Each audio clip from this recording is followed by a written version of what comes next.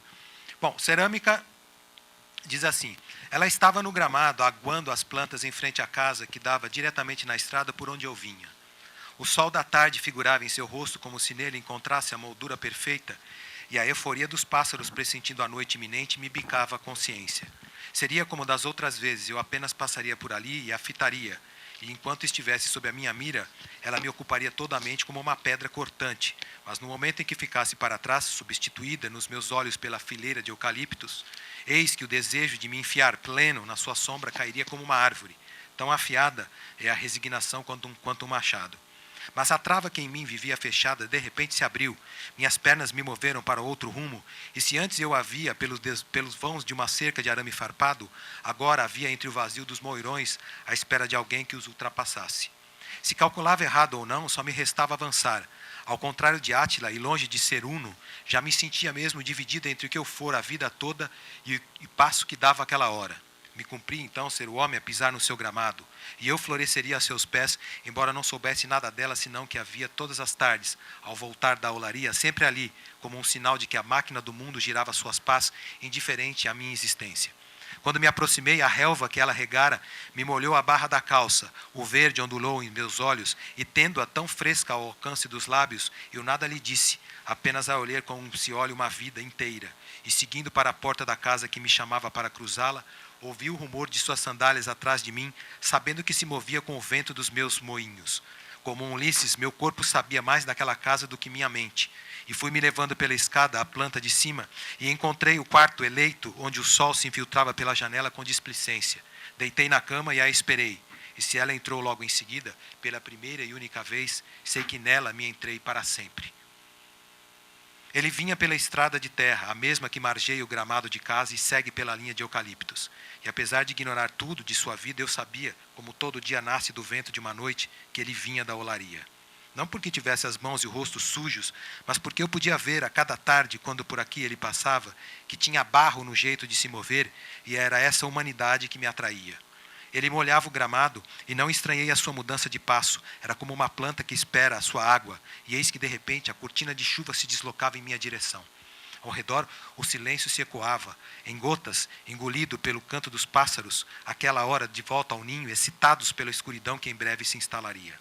Continuei a rega, fingindo que não percebera sua alteração de rota, mas como uma árvore à brisa, apesar do tronco rijo e inerte, todo o meu ser se agitava, o que era galho em mim ondulava, e subia e descia a superfície o meu desejo mudo de sereia. Então, ele saiu da estrada e se acercou de mim à relva úmida, e eu pude captar o que a terra sentia a cada um de seus passos, a sua coragem resoluta, porque se o instante era de areia movediça para nós dois, foi ele quem o pisou primeiro. E me pareceu, ou foi meu olhar que depois ele atravessou, seguindo para a porta de casa, que o sol, ainda vivo e rastejante, tentava morder seus pés no calcanhar, mas como a sombra de Aquiles, a barra da calça o protegia.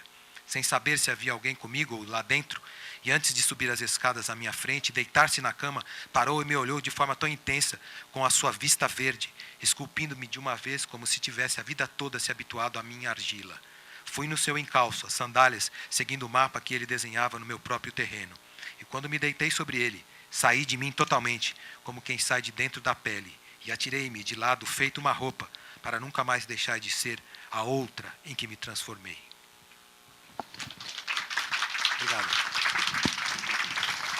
E, sobretudo, na época moderna, né, talvez seja até perda de tempo a gente ficar levando as últimas consequências e uma definição de conto que exclua as outras modalidades, né? E eu acho que o trabalho do Carrascosa é exatamente essa mistura de conto com crônica, porque é sobre o cotidiano, poesia, porque tem essa voltagem poética.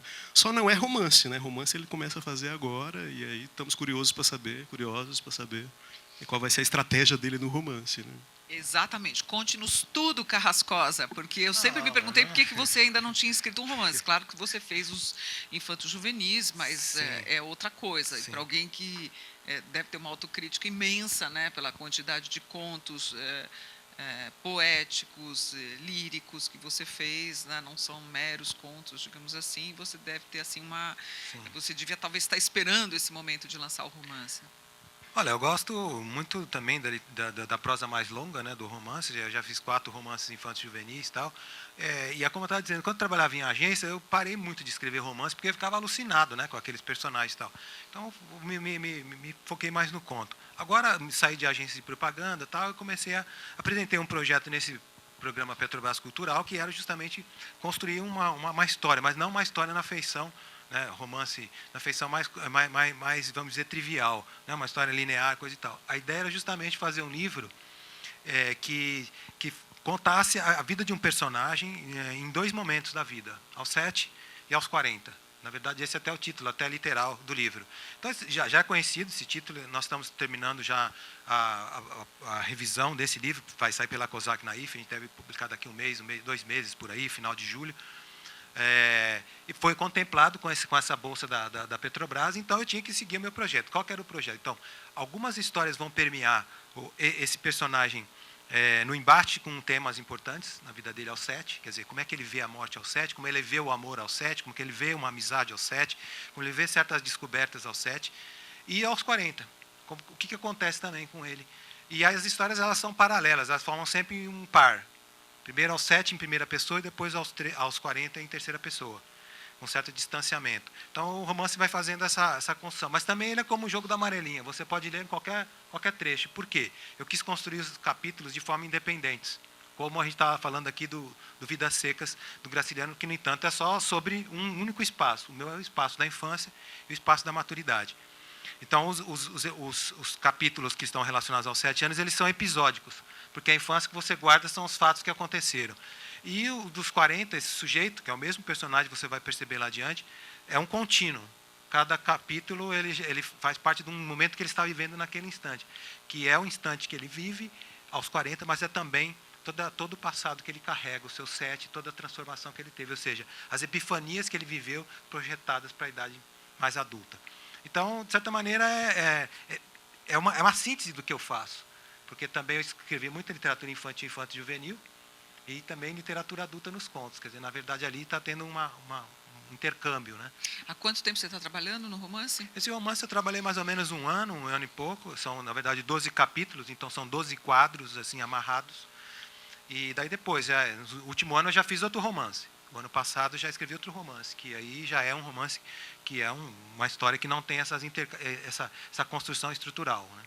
Não tem essa mesma estrutura. É de outra forma. E aí, mas, no entanto, depois que você faz o livro, passa um tempo, né? A editora vai se trabalhando, coisa e tal. Então, o livro que você escreve hoje vai sair daqui 1, 2, 3 anos. O Carrascosa, no encontro prévio que tivemos com o Ivan na minha casa, nos mostrou a primeira prova da COSAC, parece muito bem editado, muito bonito, né, com umas cores lindas, com esse capricho, esse esmero que a COSAC sempre dá na parte gráfica. Então, quem tiver curiosidade pode acessar o nosso site do Autores, que é o www.autoresideias.wordpress.com, onde ele mostrou, porque ele não trouxe aqui a prova, infelizmente, mas lá nós filmamos um pouquinho, já dá para dar uma olhada, e nós vamos então aguardar para os próximos 2 meses. Quero agradecer imensamente a tua participação aqui, Carrascosa, no projeto, falando de conto, falando da sua obra. Ivan, também, mais uma vez, grande contribuição, agrega muito sempre aos nossos encontros. Queria ter o Ivan em todas as mesas, às vezes ele é muito ocupado. E agradecer a participação de vocês, plateia, vocês que nos assistem de longe pela web. E antes de encerrar, quero dizer que alguns de vocês foram premiados com livros de Carrascosa. Tem que olhar embaixo lá das cadeiras e ver quem é que foi sorteado aí. Muito obrigada a todos e até o próximo encontro. Obrigado. Valeu.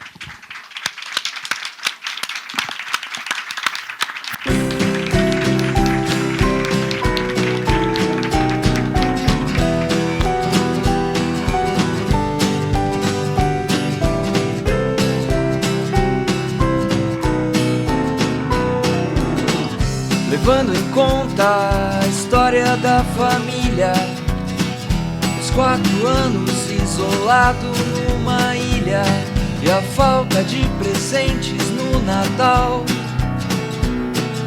Até que ele é um tipo bem normal. Olhando, ninguém diz que ele tem problemas sérios. O machado e a cicatriz dão até uma aura de mistério.